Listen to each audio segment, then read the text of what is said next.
Hello friends, welcome you at MK classes. All these taxes that are written over here, corporation tax, then second is the security and transaction tax, and third is the capital gain tax.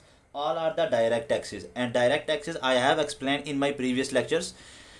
तो first of all अगर हम corporation tax की बात करेंगे तो देखिए, कोई भी फिर्म हो, कोई भी कंपनी हो, कोई भी इंस्टीट्यूशन हो, ठीक है, गवर्नमेंट हो, प्राइवेट हो, मतलब किसी भी अगर इंस्टीट्यूशन की बात करें, कोई कंपनी है XYZ, ठीक है, तो अगर वो कंपनी कोई ना कोई, तो आपको पता है कि ईयर के बाद कुछ ना कुछ प्रॉफिट वो अर्न कर रही होगी, ठीक है, तो उस प्रॉफिट के ऊपर जो टैक्स लगता है उसको बोलते हैं हम कारपोरेशन टैक्स। लेकिन कौन अर्न कर रहा है? कोई फिर्म, कोई कंपनी, कोई इंस्टीट्यूशन जो प्रॉफिट अर्न कर रही है उसको हम बोलेंगे क्या? Corporation tax.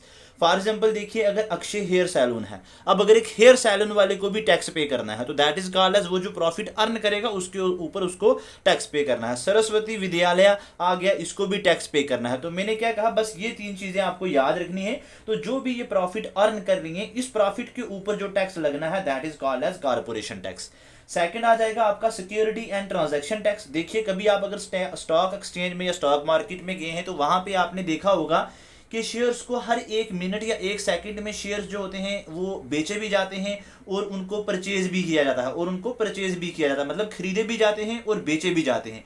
तो on each of these transaction, देखिए, जब आप शेयर्स को खरीद रहे हैं, शेयर्स को सोल्ड कर रहे हैं या परचेज कर रहे हैं, तो इनके ऊपर कोई ना कोई तो ट्रांजेक्शन होनी है। तो उस ट्रांजेक्शन के ऊपर जो टैक्स लगना है my dear friends, that is called as security and transaction tax.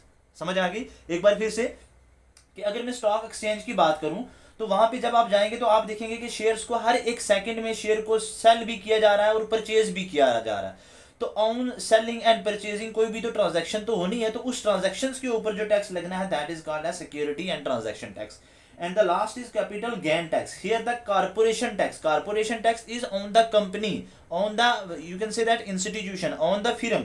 But here the capital gain tax is, मतलब फॉर एग्जाम्पल मैं या आप, जब कोई आप अपना एसेट कोई सेल करते हैं, आपका कोई स्कूल है, आपका कोई बिजनेस है, आपकी कोई कंपनी है, आपका कोई, यू कैन से दैट, एक प्लॉट ऑफ लैंड है, जब आप उसको सेल करते हैं, ठीक है ना, विद प्रॉफिट, तो उस प्रॉफिट के ऊपर जो टैक्स लगता है that is called as capital gain tax. For example देखिए, आपके पास एक प्लॉट ऑफ लैंड है जो आपने परचेज किया था अराउंड सपोज 10 लाख का। कितने का किया था?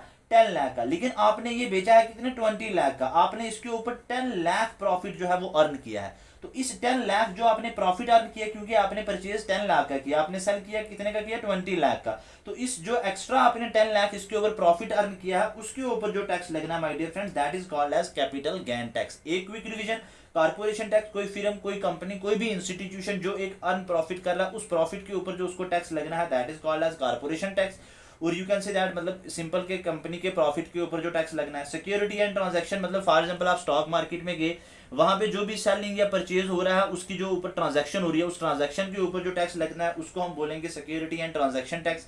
Last important is the capital gain tax. For example मैं हूं या आप हो या कोई भी XYZ पर्सन हो, जब भी वो कोई अपना एसेट बेचे, ठीक है ना, एसेट अपना प्रॉफिट में बेचेगा, तो उस प्रॉफिट के ऊपर जो टैक्स लगना है that is called as capital gain tax. I am going to discuss the fringe benefit tax and the minimum alternative tax. Both the taxes are direct tax. Both the taxes are direct tax. First one is fringe benefit tax and second is minimum alternative tax. What is fringe benefit tax? For example, if a person, अगर कोई देखिए, अगर कोई merchant है, कोई diamond merchant है, कोई Perl का है, कोई बहुत बड़ा मतलब एक डीलर है अगर सपोज, तो अगर वो अपने एम्प्लॉयर्स को, किसको? अपने एम्प्लॉयर्स को, अदर देन सैलरी, मैं किसकी बात कर रहा हूँ? अदर देन सैलरी, अगर वो अपने एम्प्लॉयर्स को कुछ पे कर रहा है, फॉर एग्जांपल कोई फ्लैट दे रहा है गिफ्ट में, उसके बाद देखिए कोई कार दे रहा है, कोई बंगलो दे रहा है, ठीक है, तो इन पर्क्स के ऊपर जो टैक्स लगना है that is called as my dear students fringe benefit tax. एक बार फिर से मैं रिपीट कर देता हूं कि अगर कोई मार्चेंट है, कोई बिजनेसमैन है, वो अपने एम्प्लॉयर्स को other than salary, other than wages, उनको वो कोई फ्लैट गिफ्ट कर रहा है, कार दे रहा है, बंगलो दे रहा है, कोई प्लान दे रहा है, तो उसके ऊपर जो टैक्स लगना है that is my dear students, उसको हम क्या बोलेंगे? Fringe benefit tax. तो देख लीजिए, if the employer pay anything above the salary to its employees fringe benefit tax is deducted from it. For example, diamond merchant of Gujarat है very famous है for gifting his employees को flats या car on the events of on the you can say that on the eve of Diwali या किसी भी festival के ऊपर, तो उन इन चीज़ों के ऊपर ये जो टैक्स लगता है उसको हम बोलेंगे fringe benefit tax. Next is minimum alternative tax. देखिए गवर्नमेंट ने क्या किया कि एक ऑफर दिया किसको, कंपनीज को या इंडिविजुअल को, कि मतलब ऐसी कंपनीज जो हेल्थ इंश्योरेंस में जो क्या करेंगी, हेल्थ इंश्योरेंस में अगर पैसा इन्वेस्ट करती हैं, हेल्थ सेक्टर को अच्छा बनाती हैं, एजुकेशन सेक्टर को अच्छा बनाती हैं, तो सपोज वो टैक्स जो है वो पे नहीं करेंगे, उनको एग्जेम्प्ट कर दिया। और in the same manner suppose अगर individual person having the income 2,50,000, ठीक है 2,50,000 अगर इतनी इनकम होगी तो इसको कोई टैक्स पे नहीं करना है।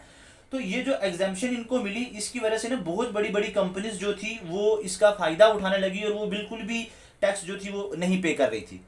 तो फिर क्या किया कि गवर्नमेंट ने ये मिनिमम अल्टरनेटिव टैक्स लाया। तो इसमें उसका एक प्राइम ऑब्जेक्टिव यही था कि कोई भी कंपनी जो है वो टैक्स के बिना ना रहे, उसको एटलीस्ट कुछ ना कुछ अमाउंट जो है वो टैक्स पे करना ही करना है। That is called as minimum alternative tax. मतलब no company having you can say that के हेल्दी फाइनेंस हो जिसका, या एक सब्सटेंशियल अमाउंट ऑफ इनकम जिसके पास है, तो वो अवॉइड नहीं हो सकता। मतलब वो ऐसा नहीं है कि वो बिल्कुल टैक्स नहीं पे करे, उसको कुछ ना कुछ अमाउंट जो है वो टैक्स पे करना ही करना है। That is called as a minimum alternative tax. एक बार फिर से सपोज कोई मर्चेंट है, वो फेमस है किसके लिए, डायमंड के लिए। तो अब वो डायमंड मर्चेंट क्या करता है कि सपोज ईद के मौके पे, दिवाली के मौके पर या होली के मौके पर अपने एम्प्लॉयर्स को कोई फ्लैट देता है, कोई कार देता है, कोई प्लेन देता है, कोई जेट देता है, सपोज गिफ्ट करता है, तो इनके ऊपर जो टैक्स लगना है that is called as fringe benefit tax.